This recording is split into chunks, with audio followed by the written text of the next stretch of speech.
நட்சத்திர தொகுதியில் நாம் காணவிருப்பது அமைச்சர் ஏவ வேலுவின் திருவண்ணாமலை சட்டமன்ற தொகுதி.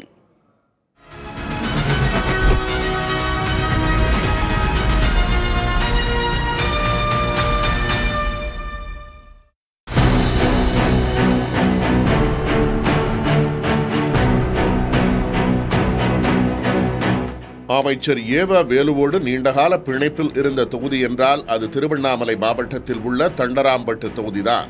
1984, 2001, 2006 என்று 3 தேர்தல்களில் இத்தொகுதியில் ஏவ வேலு வெற்றி பெற்றுள்ளார். 2009 தொகுதி மறுசீரமைப்பின் போது தண்டராம்பட்டு நீக்கப்பட்டு அதன் ஒரு பகுதி திருவண்ணாமலையுடன் இணைக்கப்பட்ட போது அந்த தொகுதிக்கு மாறினார் ஏவ வேலு.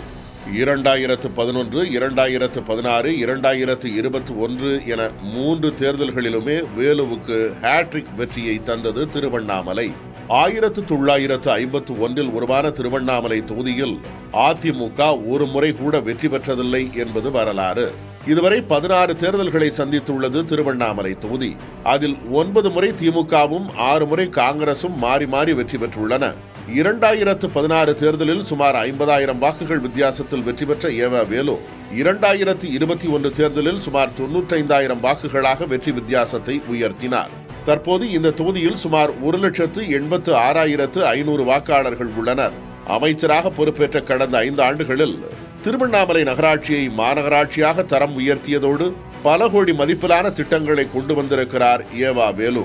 மாட வீதிகளில் 30 கோடியில் சிமெண்ட் சாலை, டைடல் பார்க், கிரிவலப்பாதை வசதிகள் என தொகுதிக்கு நிறையவே செய்திருக்கிறார். ஆனாலும் ஒருங்கிணைந்த பேருந்து நிலையம் அமையாதது, போக்குவரத்து நெரிசல், உள்ளூர் மக்களுக்கான தனி தரிசன வரிசை என மக்களின் எதிர்பார்ப்புகளும் அதிகம். இந்த முறையும் திமுகவின் ஏவ வேலுவே திருவண்ணாமலை தொகுதியில் களமிறங்குகிறார்.